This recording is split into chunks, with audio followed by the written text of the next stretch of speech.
Hello, this is Christine Blessing. Today is Sunday, January 26, 2025. I have been on recess for about 3 years now. The last time I posted a YouTube message. One of my callings is in teaching and prophetic intercession. And 2 years ago, I went into a very tumultuous time where I had to pull back from media and just pull back and refresh in the Lord. So today is the first video I'm posting since the recess that I took 2 years ago. Today's message is taken from the founding scripture on this message is in 2 Kings chapter 6 verse 15 to 20. To recap, just to give a background history, Elisha was a prophet during the time when Israel was at war with Syria. And during that time, the Syrian king, whenever he went to battle with Israel, somehow they knew the strategy Israel knew the strategy they were going to use and would always go ahead of them and beat them in battle. So the Syrian king was mad and he wanted to kill all his generals and inner circle because he felt like someone in the inner circle was betraying them and taking a message to Israel king and telling them their battle plans, because Israel was sabotaging those battle plans. Until one of them said, no, there's a prophet called Elisha. He's a prophet and he knows what you say in your bedroom. He tells it to the king and the king makes his battle plans according to what Elisha reveals to him. So the king sent his army to capture Elisha and take him back to Syria. So he does not give the Israeli king secrets about his battle plans. So that is where this story begins, 2 Kings chapter 6, verse 15 to 20. And Elisha prayed, Lord, I ask you, open my servant's eyes so that he can see. The Lord opened the eyes of the young man, and the servant saw the mountain full of horses and chariots of fire. They were all around Elisha. So one morning when Elisha's servant woke up, he saw that the Syrian army had surrounded the place where Elisha was. And he went to Elisha and said, my God, my Lord, the king of Syria has surrounded us. What are we going to do? And Elisha had told him, don't you worry, many are for us than those that are against us. And then the Lord opened, and then he prayed, and the Lord opened his eyes, and he saw so many chariots of horses, fire from heaven had been sent to encompass round about Elisha to protect him from the Syrian army. So the message I'm going to speak about today is called You Are Not Alone. And this message comes from the word of knowledge that the Lord gave us when we were praying on December 7th. We're just praying for international events. There was so much uncertainty, like what was going to happen in the near future. December 7th, Trump was not yet president. And so we're praying for his campaign and his presidency. We're praying for Israel, the hostages and all that was going on. And that's when, as I was praying, I opened my eyes and one of the young women I was praying with had written a note, a message she had received from the Lord. And she told me, God says, you need to know that you're not alone, that so many people in heaven are praying for you and they are interceding for you. And she went on to say that the Lord is saying that Whitney Houston is praying for you. So you need to know that you're not alone. When she said that, I was taken back because she didn't know my experience 9 years ago when I spent about 5 months interceding for Whitney Houston's daughter, Not Alone. I'll get into the details of that later, why this message was very profound and why I'm drawing this teaching out of that message. For many of us, this message was supposed to be posted on December 13th. I was not able to do it because I work a 10-hour job and I just gotten a chance to sit down and record it. But for many, many people, the holiday season is a time to slow down and spend time with family. Most times it's a time of catching up and they haven't seen each other for years. People travel miles and miles just to spend time with family, exchange gifts, and celebrate on a dinner table. But yet there's a group of people, maybe they find themselves, maybe they're new in the country for whatever reason, they're isolated. And for them, they are found alone in this season when so many people around them are celebrating. And that can be very daunting. And they always say that during Christmas season, that's when the suicide rate goes high and the crime level also goes up. Some people don't know how to handle the loneliness. And I want to speak from my personal experience and to speak from the word of knowledge that the Lord gave us on December 7th, when he specifically said to me that, Christine, I need you to know you're not alone. Heaven is with you. Heaven is rooting for you. And specifically, I want you to know that Whitney Houston is praying for you. That really empowered me and totally was a turning point in my life. To recap on why this message is very important to me, on January 2015, on January 30th, around 31st, 2015, I turned on, I like watching news. I want to know what's going on in the world because I like to travel internationally. So I turned on David Muir, ABC News, World News, and I heard that Whitney Houston's daughter, Christina Brown Houston, Christina Brown was in a coma. And for some reason, I knew that her mother had died a year or so ago before that.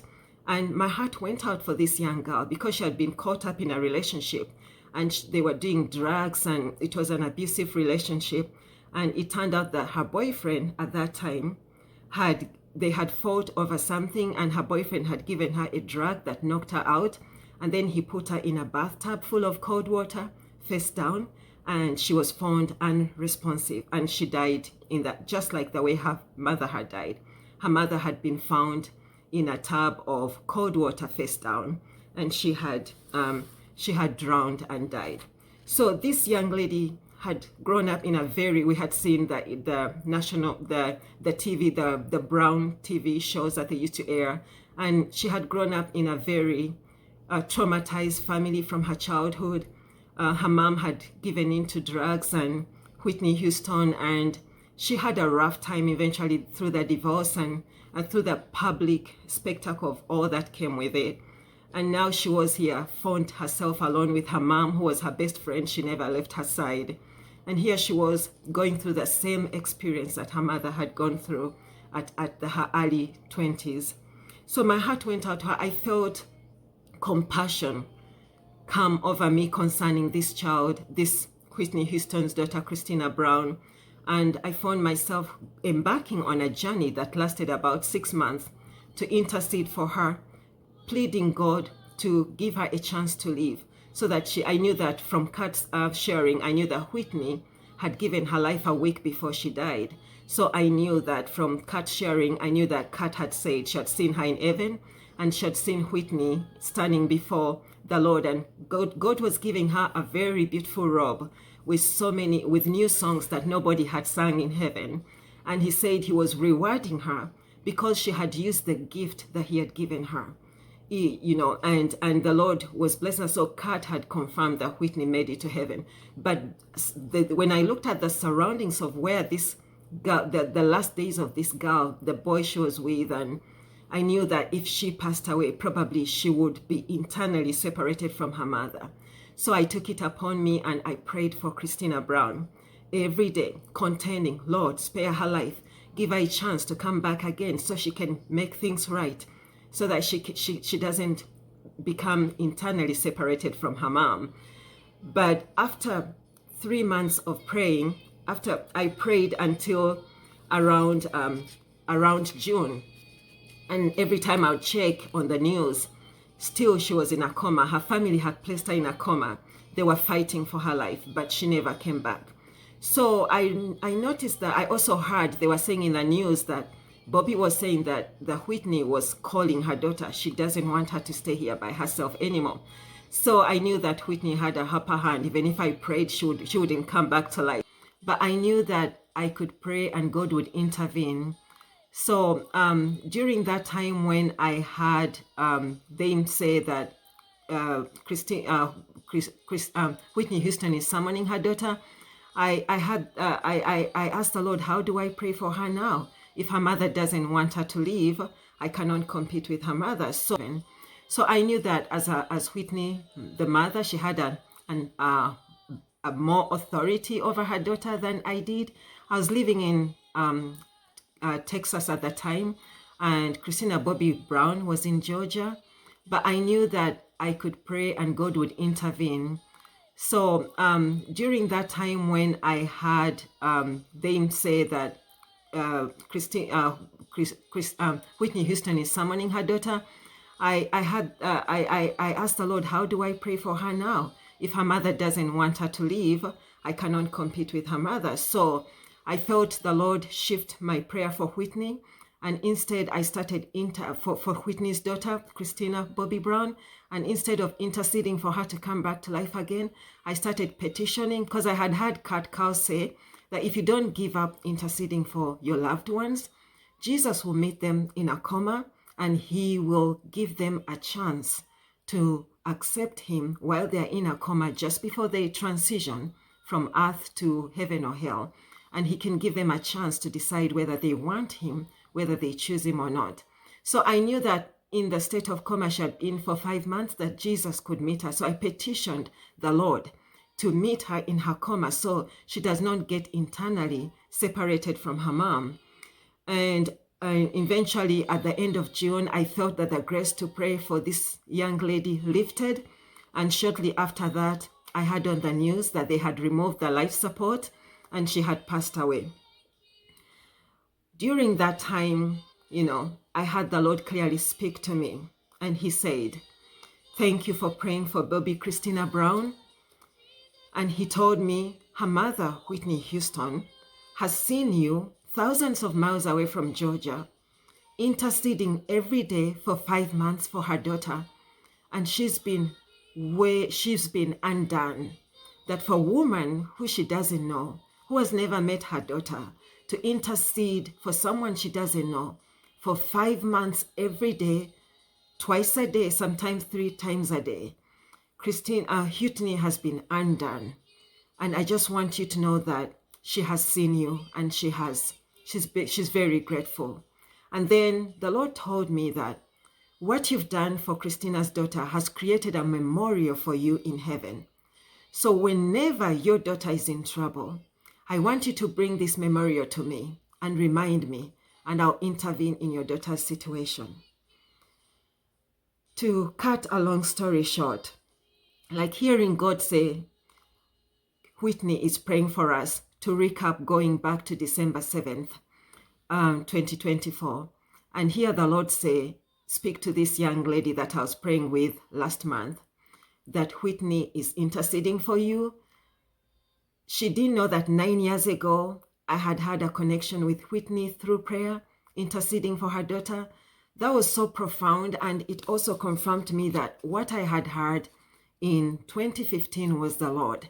And what he had told me that Whitney has seen you and she is undone was the Lord. And him bringing it, we're not praying about Whitney. I had forgotten about that incident. And him bringing it 9 years later and telling me, by the way, you're not alone. There are many people here praying for you, but Whitney Houston is specifically interceding for you. So that really helped me to understand that sometimes, like, many people think that just because there are no people around you, you don't have a people group that you can go to, you don't have a big support group, that you're alone. Just like Elisha's servant, when the Lord opened his eyes and he saw that there were many that were surrounding them, ready to fight for them, than the Syrian army that had surrounded them. Just in the same way, we have so many people, witnesses in heaven that have gone ahead of us. Just because you find yourself alone, no matter what circumstance surrounded you getting into that loneliness, it doesn't mean that you're really alone. That if only God can open your eyes, you would be surprised at how many are with you than those that are against you. This situation, someone may ask, why is it that, being alone, why is it so big to you? But my daughter and I have gone through an experience. Some people have heard it. I've not given the details of it. I usually just scratch on the surface of it. But in 2014, 14, we found ourselves in a very abusive church situation that eventually ended up in us being accused falsely and isolated. And as if that was not enough, when we moved away, the person behind this abuse followed us from church to church, from social event to social event, telling people things that were absolutely not true. The situation that happened in that church, I cannot go into the details. And by the way, I have to say publicly today, for the first time, I have forgiven that church. They may never know what they have done. They may even never know how wrong they've been for mishandling a situation and getting it out of control, and then accusing me of something that somebody else had done and making me their scapegoat. They may never know how wrong they have been. They may never know what the truth really is, because they didn't really want to know. But I chose to forgive them. I chose to forgive them by faith, and God has set me free from the fragments that came to my soul as a result of that abuse. But even then, I can't say that that situation has ended. Even until this today, when I'm speaking, they're still doing what they have been doing for 10 years, going from place to place and telling people, don't associate with that woman and her daughter, keep her away, do not help her, do not stand with her, and confusing people and even getting involved in church witchcraft. But you know what? My heart is free now. I gave them to the Lord and I have forgiven them. So to move on from that, like, we were isolated. On Christmas mornings, we were used to meeting with church folks and sitting around a dinner table. We didn't have family in the city we're living in at that time in Texas, and we didn't have family where we're living right now, but we always had friends. We always had Thanksgiving and Christmas with church friends, and being isolated as a result is something that I was totally unprepared for. Church is a place that I always ran to for family, for friends. So when I found myself isolated and my daughter isolated, many times I would like to invite people to her birthday events, but I couldn't, because everyone, we said, let us try to trust this person. The moment they would get in touch with the people who are influenced by this church, they would turn on us and betray us. And before we knew it, they were behaving very, very bizarre towards us. So we have stayed to ourselves for like 10 years, celebrating birthdays and Christmases just by ourselves, and we have learned to live with that. So hearing God say that, Christine, you need to know you're not alone, that is where the depth comes from. So hearing God say, well, with the church situation we're in, when the enemy used that situation to isolate us, he intended to destroy our ministry and destiny. But God took that situation of being isolated and he used it to train us, to equip us, and he has used it he's turned it around to work together for good. The Lord, I remember in 2016 when the situation had just begun, I was moving from church to church and they were following me, and I kept on saying, I'll find a church that will not listen to them. But I did not find that church. So I remember in 2016 when the Lord told me, Christine, I need you to stop going to churches. I want you to stay at home. I'm going to mentor you myself. I did not understand what that meant. So I was like, God, but the tradition says you don't isolate yourself. You have to go to church. So how do I stop going to church? So I kept on going, but every time I went, that situation would follow us there. So eventually in 2019, when it happened in South Carolina, I was like, that's it. I think I need to allow God to mentor me himself. And through this time of isolation, the Lord has used it to draw us closer to him. He has used different people online to train us and equips us. At this moment, I can say that our spiritual maturity is right now 10 times stronger and deeper than where we were in 2014 when we had a strong church family around us. I can give you an example of how the Lord has equipped us, especially in the area of spiritual warfare, intercession. The Lord has been using me a lot in the area of intercession. He's put me on the intercessory assignment for international matters for this season. And sometimes I can pray for something and then I turn on the news and They say, oh, we don't know what happened. This is the situation changed. But one particular situation that I can give an example of how God has done a good job of equipping us and training us, like being isolated has not kept us from growing in Him. One time I was working from home, and my daughter, then she was 15, she was working in the same room doing her school. I had woken up feeling really good that morning and everything was bright. Then all of a sudden around 12 noon, I started gasping for breath without any reason. My heart was skipping and jumping beats. I felt I was passing out, and I felt like in 1 minute more I was going to hit the floor and I was going to pass out. I felt my heart was being pulled and it was stopping and starting. My daughter saw what was going on in the spirit realm. She was 15 at the time. And she, without saying a word, without me asking her, I was still figuring out what was going on. She kind of like jumped from her desk and came to me and took authority in the name of Jesus. And she started commanding this entity to leave. At that time, I didn't know that I was under spiritual attack. I was still figuring out, why is my heart behaving like that? And then later on, when I had settled and come to and everything had gone back to normal, like in 10 minutes, I asked her, what was that about? What were you fighting? And she told me that she saw a warlock. He had walked in a home and he was standing over my work desk and he had a big knife and he was trying to cut off my head. I was feeling it physically while she was seeing it spiritually. So she stood up to this warlock, took authority in the name of Jesus, and was able to abort the mission and drive that demonic entity out of her home. This is not the first episode that the enemy has tried to take our lives, like my life, like that. And God has used my daughter to step in and intervene. But we've had situations like where we've had each other's back. And many times, like when we're praying, like we usually have family time of fasting and prayer. And Jesus has walked into our home many times and canceled the assignment of the enemy, equipped us, clothed us with different items, for the next assignment in our lives. And so like our spiritual life being isolated because we gave it to the Lord and we did not like misappropriate the time of isolation, the Lord has used it to draw us closer to Him, to equip us and to strengthen us for the work that He's now beginning to commission us into. To round up what I'm talking about today, it's the message began with, you are not, when God spoke to me and said, you're not alone. I want to speak to those people. This message may be for people who find themselves alone and isolated. Being alone may not be a really bad situation. Like from time to time, we see that God isolates people for a short season, for a purpose. And during that purpose, He teaches them to learn how to draw close to Him, and He teaches them how to be anchored in Him, and He equips them, and then He launches them out to equip others.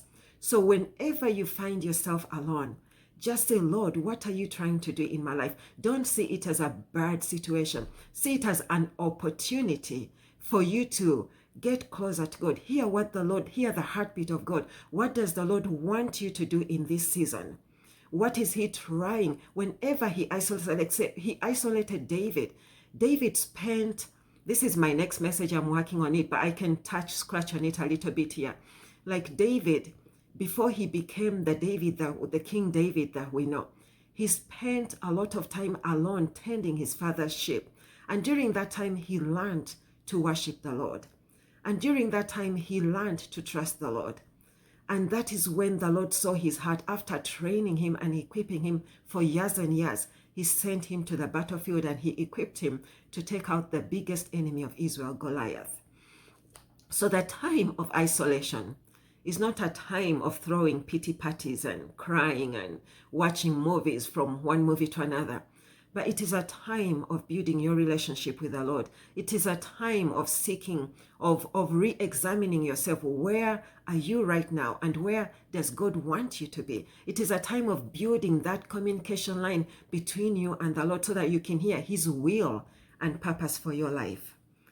I am going to stop here for today, but I want the people to know that being alone, if you give it to the Lord and if you make the most of it, can turn out to be the best time in your life. if you allow God to equip you, to train you, to mentor you, and if you yield yourself to Him through studying the Word, through worship, through reading His Word, through intercession, you'll be amazed by what He will make out of you. May God bless you.